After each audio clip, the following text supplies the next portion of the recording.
बच्चों, आप सभी लोगों का स्वागत है आपके अपने YouTube चैनल फ्री स्टडी पर। और आज की इस वीडियो में हम बात करेंगे बीए प्रोग्राम फर्स्ट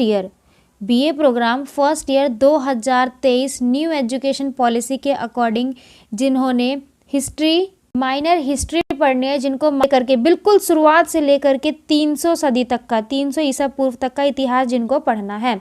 तो ये वीडियो खास उन बच्चों के लिए है। वीडियो को एंड तक देखना ताकि आपको सारे कंसेप्ट क्लियर हो। और अगर कोई डाउट होता है, कोई समस्या आती है समझने में, तो कमेंट बॉक्स में ज़रूर बताइएगा। बाकी इससे पहले हमने सिलेबस की वीडियो बना रखी है, अगर कोई डाउट हो तो वो भी देख सकते हो। इसमें हम यूनिट 1 जो है लेकर के आए हैं। इसमें जो है यूनिट 1 नहीं, यूनिट 1 पे ऑलरेडी वीडियो है, यूनिट 2 भी है। इसमें हम बात करेंगे यूनिट 3 पर। यूनिट 3 जो कि आपका हड़प्पा सभ्यता का, ठीक है ना। हड़प्पा सभ्यता के बारे में हम पढ़ेंगे। और अगर आपके पास बच्चों मेजर में पॉलिटिकल साइंस है, पब्लिक एडमिनिस्ट्रेशन है, तो आप वो वाली वीडियो भी हमारी चैनल से जाकर के देख सकते हो और अपने सभी यूनिट के इम्पॉर्टेंट क्वेश्चन को वहाँ से आप कवर कर सकते हो। और बच्चों, हिस्ट्री वाले बच्चों के लिए अब ये है, अगर आपको हर एक चैप्टर के इम्पॉर्टेंट क्वेश्चन चाहिए और हर एक चैप्टर की क्लासेस चाहिए, तो आप हमें कमेंट बॉक्स में ज़रूर बताना। हम कोशिश करेंगे कि हर एक चैप्टर के महत्वपूर्ण यानी कि इम्पॉर्टेंट क्वेश्चन सारे के सारे सीरियल वाइज करवा देंगे हम, ठीक। तो फटाफट हम वीडियो को स्टार्ट करते हो, समझते हैं कि जो आपका 3rd चैप्टर है हड़प्पा सभ्यता का, हड़प्पा सभ्यता में आपको क्या क्या पढ़ना है, कैसे कैसे पढ़ना है। देखो, सबसे पहले ना हम एक वो देख लेते हैं, इंडेक्स से समझते हैं। इसमें आपको जो है 2600 से 1900 ईस्वी तक का वो पढ़ना होगा, क्योंकि इसी के बीच आपका जो है हड़प्पा सभ्यता का विकास हुआ था। 2600 से 1900 ईसा पूर्व के बीच ही हड़प्पा सभ्यता का विकास हुआ था। तो इसमें हम 2600 से 1900 ईसा पूर्व तक का पूरा इतिहास देखेंगे।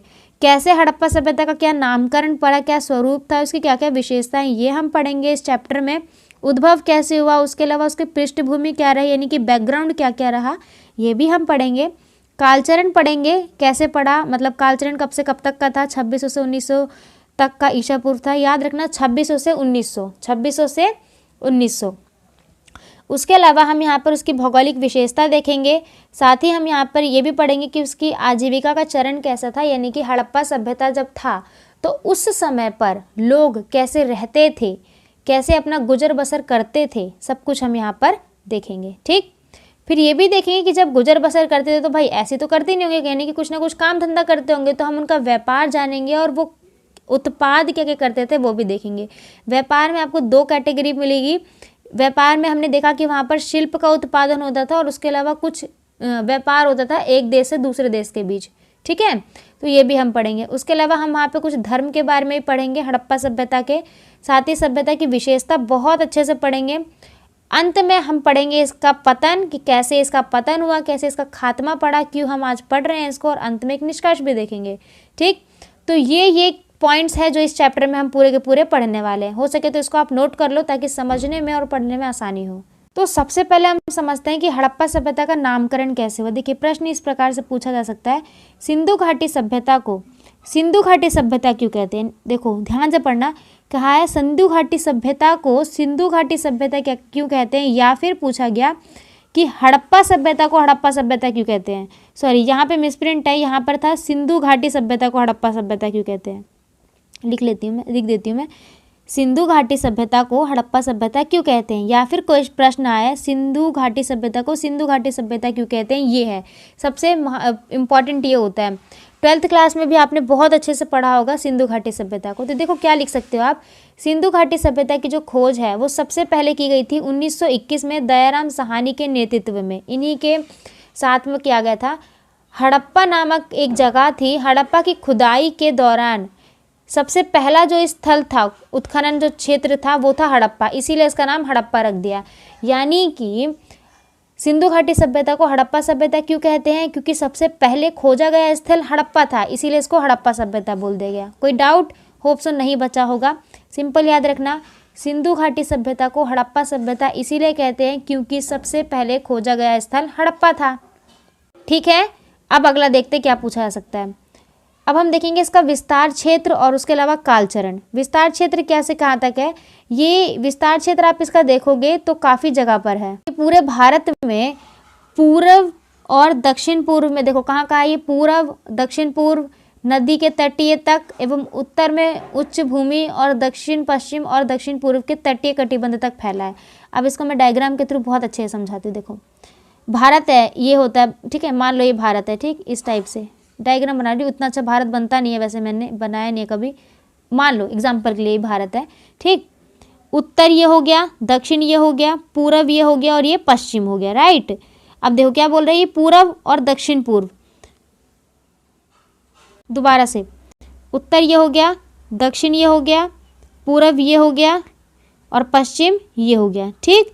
अब देखो क्या कह रहा है, पूरब और दक्षिण पूर्व, यानी कि पूरब में और इधर दक्षिण पूर्व में, यानी कि इस वाले एरिया में नदी तटीय तक, नदी की जो तट बहती थी, और उत्तर में उच्च भूमि, यानी कि उत्तर की साइड भी देखा गया है, दक्षिण पश्चिमी यानी कि ये वाला एरिया, और दक्षिण पूर्व यानी कि ये वाला एरिया, दक्षिण पश्चिमी ये वाला एरिया, दक्षिण पूर्वी ये वाला एरिया, उत्तर में भी यहाँ पर देखा गया और इधर में भी देखा है कुछ भागों तक।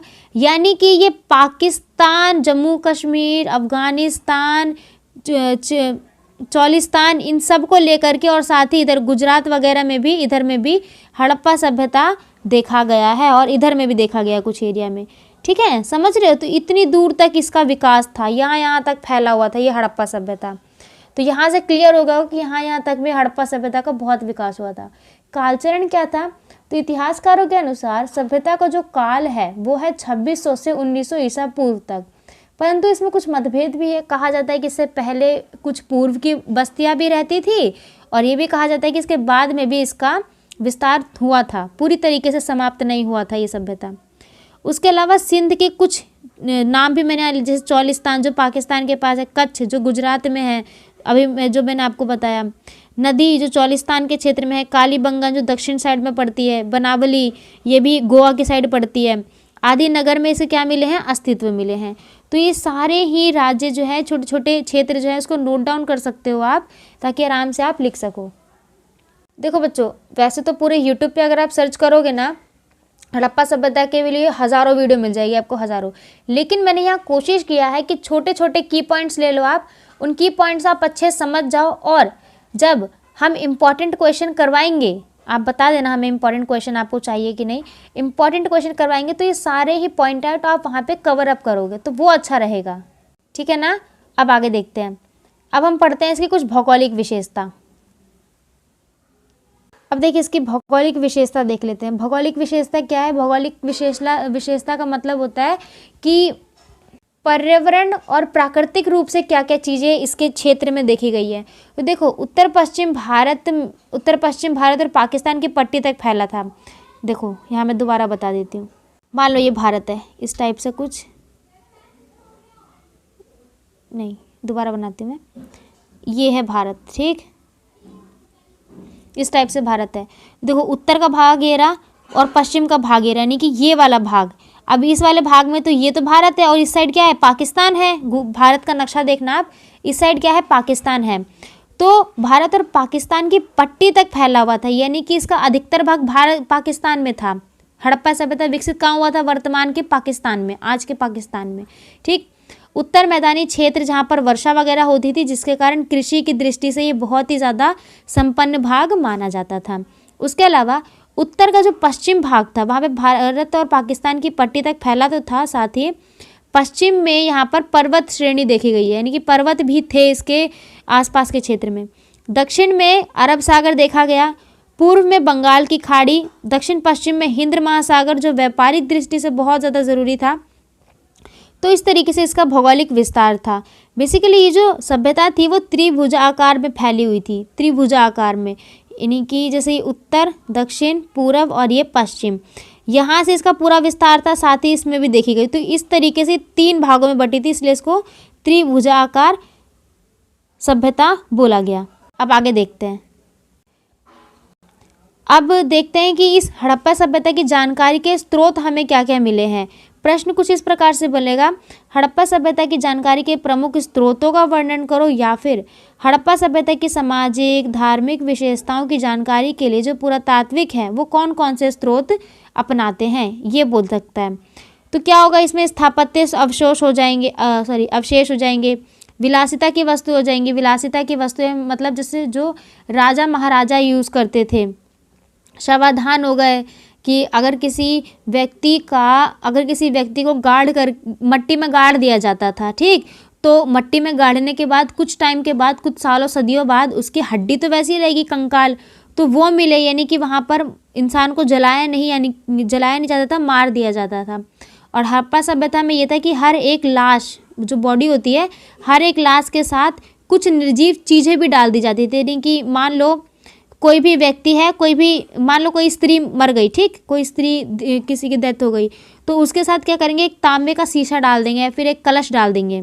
कुछ इस तरीके से उनकी कब्र में वो चीज़ भी डाली जाती थी।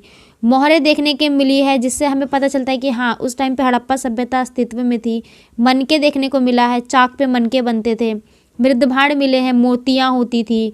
मूर्ति मिली है, राजा वगैरह की मूर्ति देखने को मिली है, पुरोहित राजा वगैरह की मूर्ति मिली है।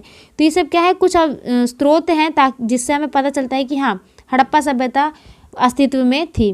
तो इस वीडियो में हमने बहुत अच्छे से देखा हड़प्पा सभ्यता की भौगोलिक विशेषता, फिर विस्तार क्षेत्र देखा, कालचरण भी देखा, कैसे इसका विकास हुआ ये भी देखा। सो होप सो बच्चों, आपको लिए ये वीडियो बहुत ज़्यादा हेल्पफुल रही होगी। आपको जो भी यहाँ पर पढ़ाया गया है वो सब आपके एग्ज़ाम से ही आएगा, एग्ज़ाम से बाहर कुछ भी पढ़ाया नहीं गया है यहाँ पर। तो ये मत सोचना कि एग्ज़ाम से बाहर है, बहुत ज़्यादा पढ़ाया। जितना पढ़ाया है बहुत ही लिमिटेड पढ़ाया है, इतना है। तो हमने बहुत अच्छे से समझा। नामकरण, स्वरूप, कालचरण देख लिया, उद्भव देख लिया, भौगोलिक भी देख ली, ठीक है ना। ये सब हमने यहाँ पर 4 टॉपिक कवर कर लिया। अब अगली वीडियो में हम बाकी के टॉपिक्स भी कवर करेंगे। कोई डाउट हो, कोई क्वेरी हो तो आप हमारे टेलीग्राम ग्रुप को ज्वाइन कर सकते हो, लिंक आपको डिस्क्रिप्शन में मिल जाएगा। बाकी कमेंट बॉक्स में कमेंट करके हमें आप ये बताओ कि क्या आपको हर एक चैप्टर के इम्पॉर्टेंट क्वेश्चन की सीरीज चाहिए। वो चाहिए होगी तो हम आपको ज़रूर दे देंगे, ठीक। साथ ही आपको हर एक क्वेश्चंस के आंसर भी मिल जाएंगे ताकि आप अपने एग्ज़ाम को अच्छे से प्रिपेयर कर सको, ठीक है। तो बने रहिए फ्री स्टडी के साथ। मिलते हैं अब अगली वीडियो में। बहुत बहुत धन्यवाद। Thanks to being and thanks for watching.